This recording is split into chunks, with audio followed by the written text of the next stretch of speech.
내가 불을 땅에 던지러 왔노니 이 불이 이미 붙었으면 내가 무엇을 원하리요? 나는 받을 세례가 있으니 그것이 이루어질 때까지 나의 답답함이 어떠하겠느냐?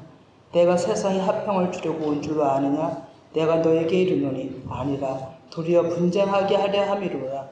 이후부터는 한 집에 5사람이 있어 분쟁하되 셋이 둘만 둘이 셋과 하리니 아버지가 아들과 아들이 아버지와 어머니가 딸과 딸이 어머니와 시어머니가 며느리와 며느리가 시어머니와 분쟁하리라 하시니라. 아멘. 하나님은 지금 좀 전에도 얘기했듯이 불과 칼로 우리 안에 있는 숨어있는 것들을 지금 드러내시는 때예요. 그래서 드러나는 겁니다. 드러나기만 하면 태워지는 거예요. 그것이 셋째 날에 이루실 언약들을 일하시기 때문에 그 일들이 일어나는 거예요. 하나님께서 던지신 낚싯바늘에 또는 그물에 걸려 끌어 올려지는 분들이 복 있는 자들이에요.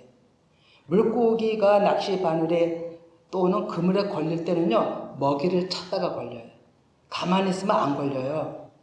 이와 같이 영적인 신앙생활에서도 내가 말씀을 먹기를 갈망하는 자들이 그 미끼에 걸리게 되죠. 그랬을 때 하나님께 건진 바 좋은 물고기는 그릇에 담고 나쁜 물고기는 던진다라고 마태복음 13장 47에서 50절에 말씀하죠. 또 천국은 마치 바다에 치고 각종 물고기를 모으는 그물과 같으니 그물에 가득하며 물가로 끌어내고 앉아서 좋은 것은 그릇에 담고 못된 것은 내버리느니라. 세상 끝에도 이러하니라. 천사들이 와서 의인 중에서 악인을 갈라내어 풀문 불에 던져 넣으리니 거기서 울며 이를 갈리라. 분명히 말씀이 이렇게 하고 계신 거죠. 그러면 하나님께서 내가 불을 땅에 던지러 왔노니 라고 본문 말씀이거든요. 이미 붙었으면 내가 무엇을 원하리오라고 얘기를 합니다. 또 마태복음 10장 34절에서는 내가 세상에 화평을 주러 온 줄로 생각하지 말라. 화평이 아니라 검을 주러 왔노라고 하시죠. 우리가 깨닫지 못할 문자를 본다면 이해가 안 되죠. 우리가 아는 하나님은 화평, 사랑, 희생 이런 예수님으로 아는데 화평을 주러 온 것이 아니라 검을 주어서 전쟁케 하신다니. 그죠? 말이 안 되잖아요. 우리 생각으로는. 그러나 우리는 하나님을 몰라서 그런 생각을 하는 거고 우리가 깨닫지 못해서 그런 거죠. 우리 안에 두 종류의 육신 구조와 하나님의 영이 같이 공존하고 있다는 것을 우리는 모르는 거죠. 같이 공존하고 있으면요, 이 안에서 같이 공존하고 있으면요, 날마다 전쟁이에요. 날마다 싸움이에요. 그래서 어느 한쪽 진멸이 되면 그 사람은 평안을 얻을 수가 있어요. 그래서 하나님께서는 한쪽 육신에 거한 것을 진멸케 하고 우리에게 자유를 주시기 위해서 그렇게 십자가에 죽으심까지 갔던 거죠. 그래 오늘도 한번 짚고 넘어갈 것은 성경 용법인데 불도 말씀이에요. 그러면 검이라고 하는 칼도 말씀이에요. 그럼 이것을 불과 칼은 즉 성령 세례를 말해요. 이 두 가지 말씀을 가져온 것은 이사야 66장 15, 16절 말씀인데요. 보라 여호와께서 불에 둘러싸여 강림하시리니 그의 수레들은 회오리 바람 같으리로다. 그가 형력한 위세로 노염을 나타내시며 맹렬한 하염으로 책망하실 것이라. 여호와께서 불과 칼로 모든 혈육에게 심판을 베푸신즉 여호와께 죽임당할 자가 많으리니 라고 얘기를 하죠. 이것이 하나님의 임재예요. 여기 불에 둘러싸여 수레, 회오리, 바람, 형력한 위세로 노염, 맹렬한 하염 이것이 다 뭐냐면요. 하나님의 우리 안에 임재예요. 근데 그렇게 나타내신 거예요. 이제 글로. 그런데 성령 세례를 받지 못한 자들의 행위가 또 17절에 나오거든요. 스스로 거룩하게 구별하며 스스로 정결하게 하고 동산에 들어가서 그 가운데 있는 자를 따라 돼지고기와 가증한 물건과 쥐를 먹는 자가 다 함께 망하리라. 여호와의 말씀이라고 하죠. 이것은 우리가 쉽게 알 수 있는 것은 스스로 결정한 가룟 유다. 그래서 스스로 결정해서 자기 목숨도 끊은 가룟 유다는 멸망을 받았잖아요. 그것과 같은 얘기를 하는 거예요. 이 17절 말씀에. 그리고 우리 스스로도 우리가 할 수 있는 게 아무것도 없다는 걸 알아야 되는 거죠. 그리고 여기서 마태복음 13장 47, 50절을 조금 비유로 말씀해 보면요. 불과 칼에 육신이 죽는 자들은 성령 불세례 받는 자들이고 좋은 물고기들이에요. 그런데 반대로 스스로 거룩하다 하는 자들은 못된 물고기, 내어버림을 당한다라고 말씀이 하고 있는 거죠. 그럼 성경의 물고기는 믿는 자들을 또 의미해요. 그러면 지금 때가 은과 악인으로 나누는 때임을 우리는 심각하게 받아야 돼요. 이렇게 중요한 때거든요. 이걸 아마 마음으로 좀 조금이라도 우리가 직감하고 느낀다면요. 우리는 진짜 어디 있든지 그 중심이 하나님 앞에 향해서 떠나지 않으려고 할 거예요. 우리에게는 이 불세례, 즉 강력한 말씀이 내 안에 들어와야 악한 육신의 구조들이요 흔들리면서 무너지고 잘라지고 태워지는 역사가 있게 되는 거거든요. 정말 부탁하는 것은 누구든지 또 어디에 있든지 그 중심이 흔들리면 안 돼요. 그러면 홍수에 휩쓸려 가게 되니까.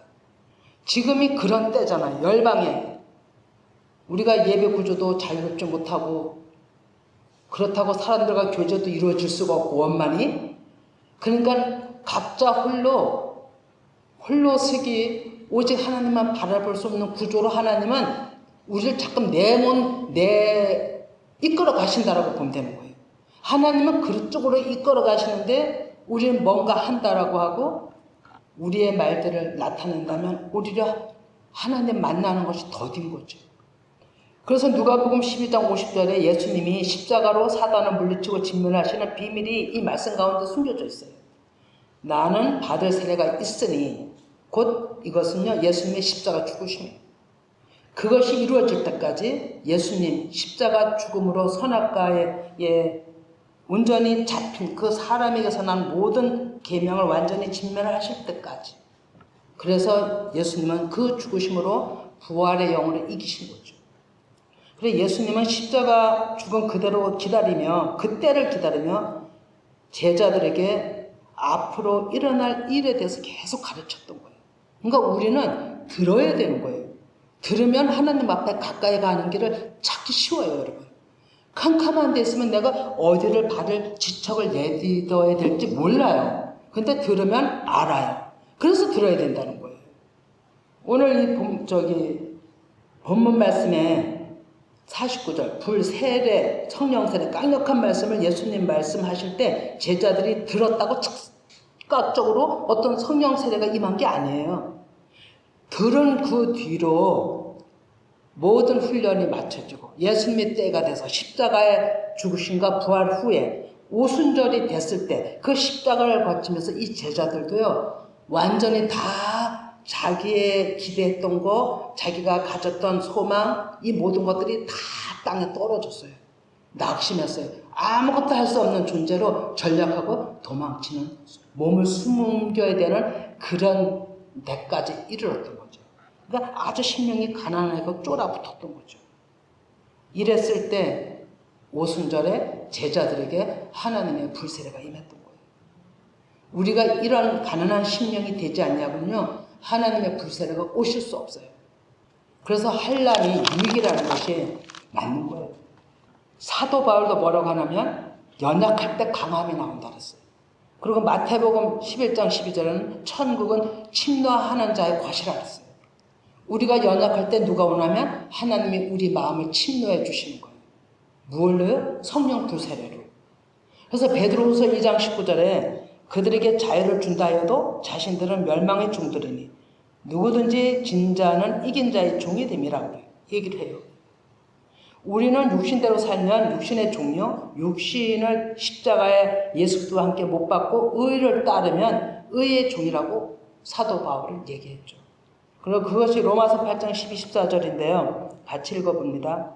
그러므로 형제들아 우리가 빚진 자로 돼 육신에게 져서 육신대로 살 것이 아니니라. 너희가 육신대로 살면 반드시 죽을 것이로되 영으로서 몸의 행실을 죽이면 살리니 무릇 하나님의 영으로 인도함 받는 사람은 곧 하나님의 아들이라. 너희는 다시 무서워하는 종의 영을 받지 아니하고 양자의 영을 받았으므로 우리가 아빠 아버지라고 부르짖느니라. 아멘. 우리는 아빠 아버지라고 부를 수 있는 그것이 장성한 자가 돼야만 부를 수 있어요. 우리가 그냥 쉽게 아버지, 하나님 아버지 이렇게 얘기하는 게 아니고요. 진짜 내 마음에서 아빠 아버지로 부를 수 있는 그것이 성경에서는 젖을 뗐다라고 하는 의미를 또 부여하고 있더라고요. 그래서 사무엘상 17절에서 47절을 보면요. 같이 또 읽어봅니다. 또 여호와의 구원하심이 칼과 창에 있지 아니함을 이 무리에게 알게 하리라. 전쟁은 여호와께 속한 것인즉 그가 너희를 우리 손에 넘기시리라. 예, 아버지라고 우리가 장성한 자가 되면요. 전쟁은 전적 하나님께 속한 것이라는 걸 알게 되고 내가 뭘 하려고 하지 않아요. 그런데 이 말씀이 전쟁은 내 손에 있다라고 얘기를 한 거예요. 그러면 하나님 아버지 전쟁은 혈육과 육의 전쟁이 아니에요. 낮춰짐에 내가 낮춰짐. 나를 부인함이에요. 내가 아무것도 할 수 없다라고 인정할 때 하나님께서 그 전쟁을 하시는 거예요. 내가 뭘 하려고 하면 하나님이 저를 도와서 뭔가 하시는 데 있어서 내가 하나님의 그 놀라우신 일을 가로막는 방해자가 되는 거예요. 제가 그런 일을 많이 했기 때문에 책망도 많이 받았어요. 그래서 이 얘기를 할 수가 있어요. 그래서 하나님께서는 전쟁의 무기가 지극히 낮춰진 것이요 보이지 않는 하나님의 예리한 말씀이요 또 강력한 모든 것을 태우는 불이에요. 그래서 이 무기를 세례 요한도 증거를 했죠. 마태복음 3장 11절에서 12절입니다. 같이 또 읽어봅니다. 시작. 나는 너희로 회개하게 하기 위하여 물로 세례를 베풀거니와 내 뒤에 오시는 이는 나보다 능력이 많으시니 나는 그의 신을 들기도 감당하지 못하겠노라. 그는 성령과 불로 너에게 세례를 베푸실 것이요 손에 키를 들고 자기의 타작마당을 정하게 하사 알곡은 모아 곳간에 들이고 쭉쭉이는 꺼지지 않는 대로 태우시리라. 아멘. 예수님의 일하시는 이 심판 때는 항상 알곡과 쭉쭉이가 갈라지는 걸 알아야 돼요. 그럼 우리는 어디에 속하기를 원해요? 우리는 알곡에 들어가기 다 원하잖아요. 그런데 우리가 행함이 없고 마음의 중심이 없다면 못 들어가는 거예요. 그래서 그렇게 앞에다 세운 이 부족한 종을 통해서 하나님은 그렇게 중심이 흔들리지 말라고 그렇게 세상에 휩쓰이지 말라고 애를 태워 간청을 하는 거예요. 여러분. 본문에 누가복음 12장 52절에 이후부터 한 집에 5사람이 있어 분쟁하되 셋이 둘과 둘이 셋과 함이리니 이건 말씀 어렵잖아요. 잘 이해가 안 되는 부분이거든요. 이게 무슨 말씀이지? 이렇게 됐죠. 그러나 이 말씀이 무엇인가를 고민했을 때 이 한 집은요 하나님을 믿는 나은 사람이에요. 이렇게 풀어드리기 때문에 이렇게 듣는 게 그래서 중요하다는 거거든요. 나은 사람. 그러면 5은 히브리어로 알파벳에서 숫자 5번째 글자가 해예요. 생명의 말씀이에요. 그러면 하나님의 생명의 말씀을 뜻하고요. 또 구약으로 하면 모세오경이 5이에요. 그러니까 생명의 말씀, 하나님 주신 말씀이고요. 또 오늘날에는 사복음서와 요한계시록을 뜻한다라고 보는 거죠. 그러면 분쟁은 내 안에서 내 안의 육신을 말씀으로 대항하여 정복하는 것이에요. 말씀으로 정복해야만 싸워야만 이길 수가 있어요. 그러면 그 밑에 또 봅니다. 셋이 둘과 둘이 셋가리니 또 이 말씀은 무엇일까요? 그럼 잘 들어보세요. 이런 말씀이 내 안에 꽂혀졌을 때 어떤 말씀이든지 하나님은 일을 하시니까요. 그러면 신명기 19장 15절을 보면은요.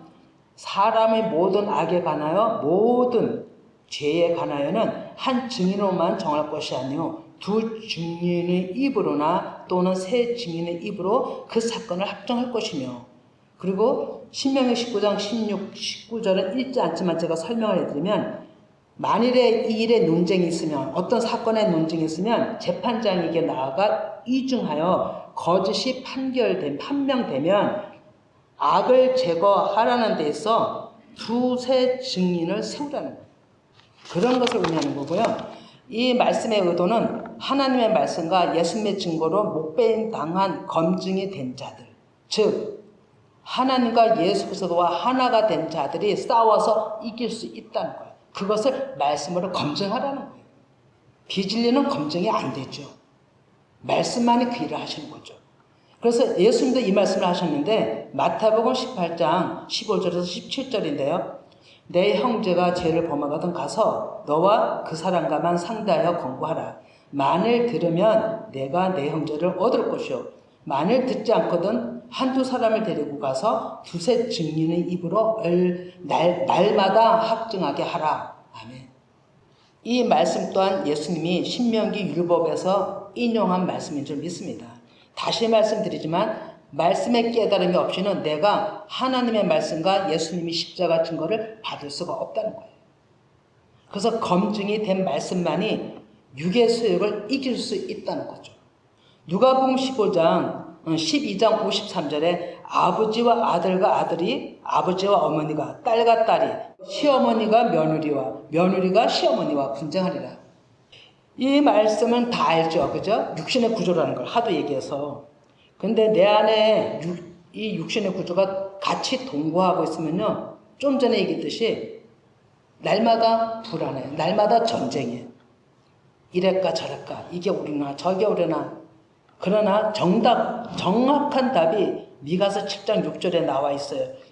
아들이 아버지를 멸시하며 딸이 어머니를 대적하며 며느리가 시어머니를 대적할지니 사람의 원수가 곧 자기 집안 사람이로다 이랬어요. 이 자기 집안이 뭐예요? 성경적으로 물어봅시다. 집이 뭐예요? 나예요. 하나님의 집이에요. 우리의 마음이 하나님의 성전이에요. 이걸 집이라고 하는 거예요. 그럼 이 안에 여러 가지 구조를 얘기했잖아요. 비유로. 이것이 육신의 구조라는 거죠. 그래서 미가서에서 정확하게 답을 하고 있는 거예요.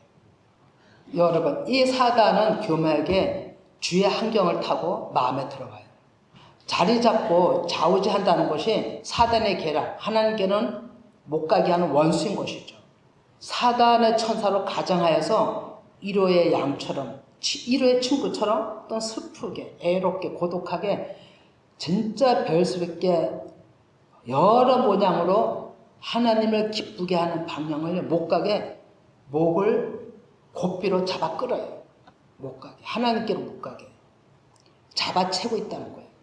내 안에서 교만과 탐심, 그 아직 원망 등이요. 더러운 것들을 쏟아내게 해요. 그리고 입으로 계속 범죄해요. 이게 사단의 전략이에요. 때로는 아름답게도 얘기해요. 그냥 넘어가요. 음행에 그 여자의 미혹에 넘어가는 거죠. 지금까지 당하고 있는지 두세 증인의 말씀으로 검증해라는 거예요. 그리고 내 안에 세력을 있다면 발견하면요. 무시하세요. 그리고 추방시켜야 돼요.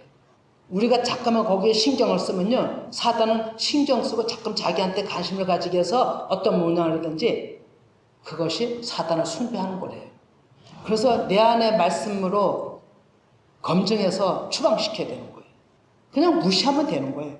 사람의 말이 아니라 살아계신 불의 말씀으로 예리한 칼날의 말씀이 일을 하실 거예요.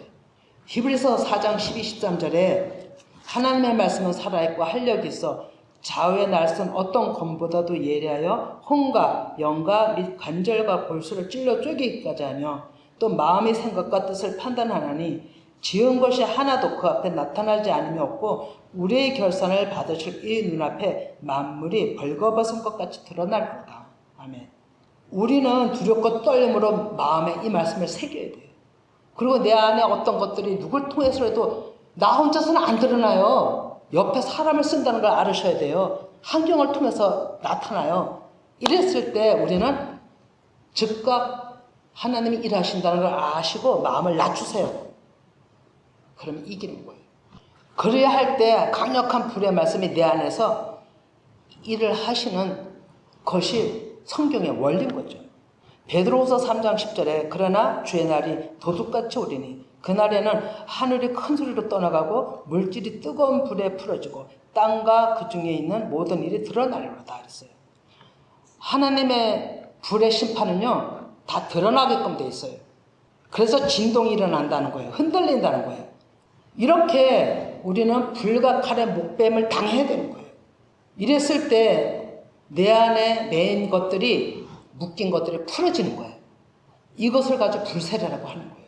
이것을 가지고 내 안에 십자가, 내 육신을 못 박는 거예요. 그제야 비로소 우리는 제사장 반열에 들어서는 시작이 되는 거예요, 여러분. 계시록 20장 4절에 보면 다 같이 읽어봅니다. 시작. 또 내가 보자들을 보니 거기에 앉은 자들이 있어 심판하는 권세를 받았더라. 또 내가 보니 예수를 증언한가 하나님의 말씀 때문에 목뱀을 당한 자들의 영혼들과 또 짐승과 그의 우상에게 경배하지 아니하고 그들의 이마와 손에 그의 표를 받지 아니한 자들이 살아서 그리스도와 더불어 천년 동안 왕으로 타리니 이들이 제사장들이 하나님 앞에서 섬기는 자들이에요. 우리 다 여기에 들어가기를 원하잖아요. 불세례가 오지 않냐면 이런 우리 안에 지각 변동이 안 일어나요. 그래서 그렇게 말씀을 들으라고 그렇게 말씀을 듣기를 사모하라고 하나님 앞에 가까이 있기를 원하는 거예요. 그래서 오늘 본문의 불은 히브리어로 펠인데 문자적으로는 불이지만요 상징적으로는 번개더라고요. 번개불이 번쩍할 때 우리 놀래잖아요. 그죠? 그리고 천둥 쳐보세요. 더 놀라요. 그래서 마태복음 3장 12절에 세례 요한이 예수님에 대해 불에 증거한 것도 필요해요. 히브리어로. 심판을 얘기하는 거예요. 계시록 16장 8절에 넷째 천사가 그 대접을 해에 쏟음에 해는 뭐예요? 하나님의 빛을 받은 그릇들. 지도자들이에요. 그들에게 하늘의 권세를 갖다 쏟았어요. 불을. 능력의 말씀이에요. 강한 불세례예요. 이걸 쏟았더니 태워진다고 그랬어요. 육신의 구주들이 태워지는 거예요. 뭐니 해도 앞에 있는 목사들이 말씀 전하는 자들이 이것이 먼저 다 태워져야 돼요. 저부터. 그래서 출애굽기 19장 16절에 셋째 날 아침에 우레와 번개와 빽빽한 구름이 산 위에 있고 나팔 소리가 매우 크게 들리니 진중에 있는 모든 백성이 떨더라 하랬어요. 정말 저는 떨다 못해 큰 소리 나면 그냥 팔썩 주저앉을 것 같아요. 우리는 출애굽기 이 말씀이 셋째 날이라고 돼 있잖아요. 이거요 우리한테 하신 얘기예요. 오늘날에. 그래서 두렵고 떨림으로 받아야 돼요. 시편 17편 18절에 보면 해오리 바람 중에 주의 우레소리가 있으며 번개가 세계를 비추며 땅이 흔들리고 움직였느니라 라고 얘기를 했죠. 우레소리 천둥이에요. 번개 번쩍했잖아요. 빛의 속도로 우리가 어떻게 측량하겠어요. 빛이 뻗치게 놀래잖아요. 천둥 소리 나보세요. 내가 무슨 죄졌나? 우리 각자 일이잖아요. 얼마나 무서워요. 근데 하나님의 말씀에 내 안에 들어와 이 일이 일어나는 게 불세례라고요. 이 일이 있어야 더러운 것들이 제거되고 태워진다고요. 근데 우리가 이걸 현실로 맞이하면요 어마어마하게 떨죠. 무서워서 못 비기죠. 어떻게 그 말씀에 그 천둥 소리 같은 하나님 말씀에 살아남을 자가 누가 있겠어요. 근데 우리는 이게 다 지금 영으로 일하시기 때문에 그렇게 우리한테 겉으로 큰 반응이 없어요. 아무렇지도 않은 가운데서 영으로 그 일하는 걸 우리가 알 수 있는 거예요, 여러분. 그래서 우리는 살아남을 수가 있는 거예요. 저 너무 감사해요. 이 시대에 살고 있는 게. 그래서 실질적으로 그 천둥 소리 시내산에서 울려 퍼졌기 때문에 이스라엘 백성들은요 쫄아붙어서 그 무서워서 말을 못 들었던 거예요.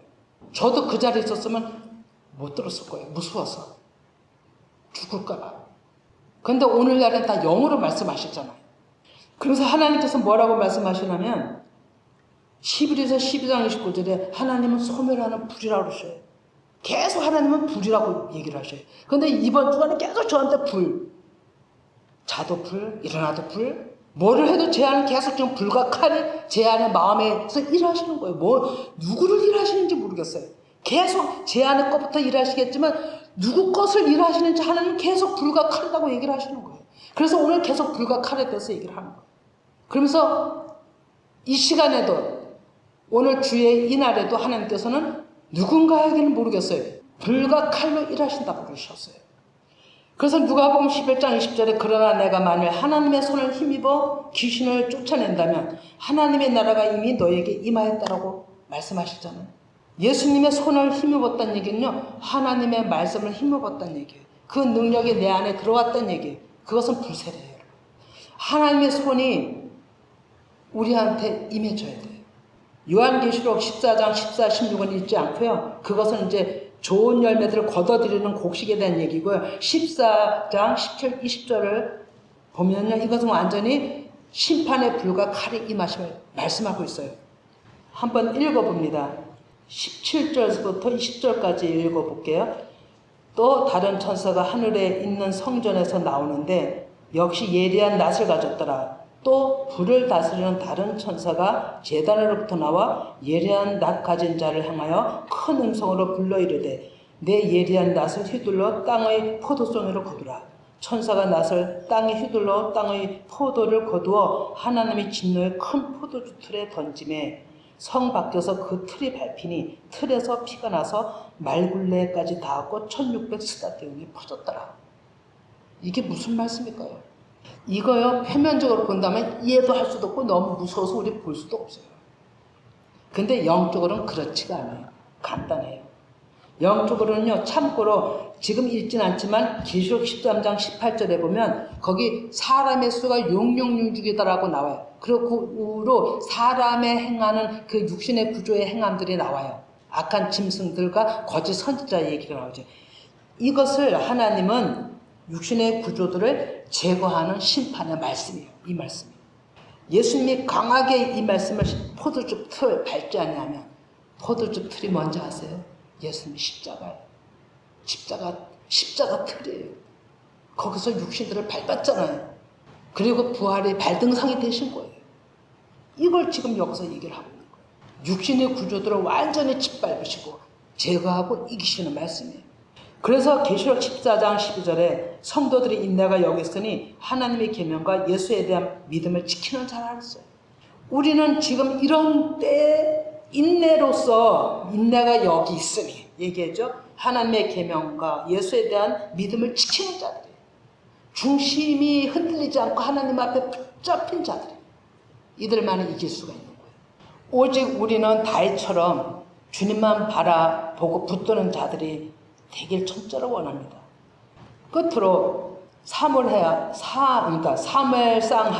22장 5절에서 9절까지 그리고 또 14절에서 17절까지 좀 길지만은 좀 찬찬히 읽어봅니다. 이거 읽어보는 가운데 이 역사가 왜 같이 읽어보자고 하냐면요. 이 말씀 안에 이 역사가 나한테 있는 일과 똑같아요.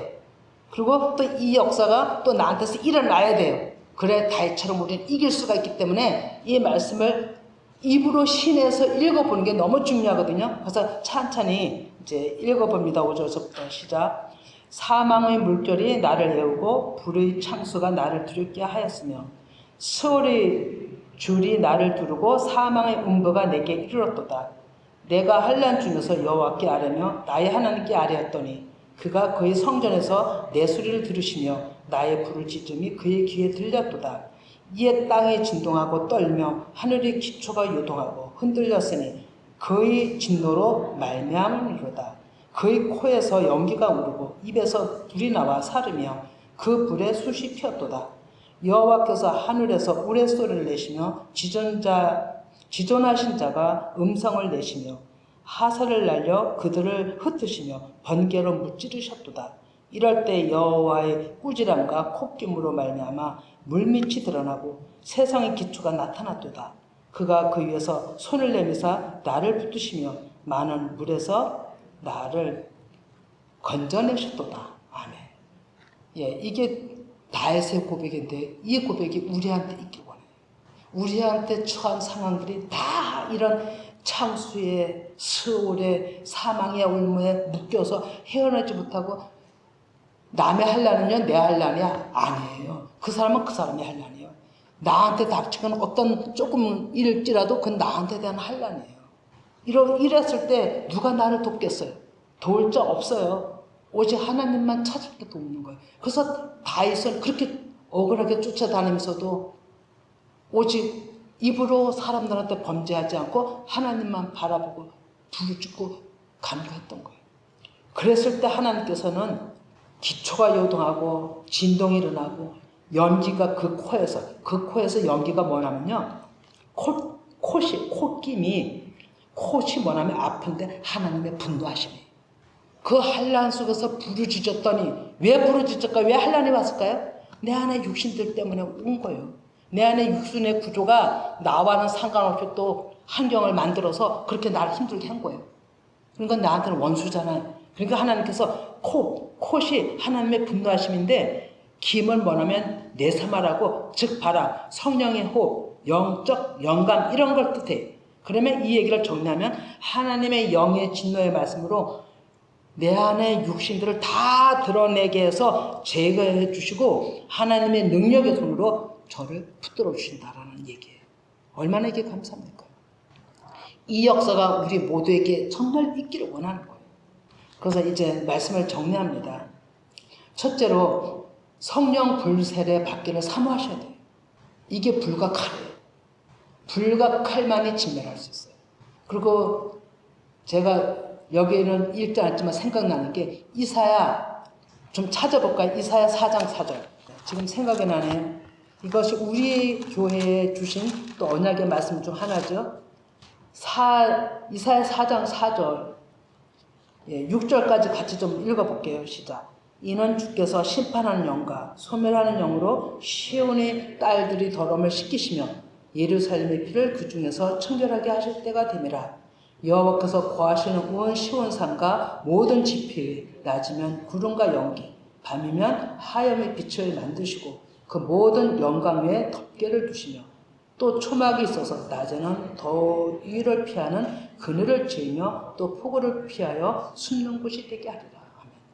아멘. 다윗처럼 오직 그 한량 가운데 목숨이 이태롭고 목숨이 경각에 달렸을지라도 입으로 범죄하지 않고 사람을 원망하지 않고 오직 하나님 앞에 내 죄임을 고백하고 나의 부족함을 아뢰고 하나님만 바라보고 부르짖었을 때 이런 역사가 다윗에게도 있었던 거죠.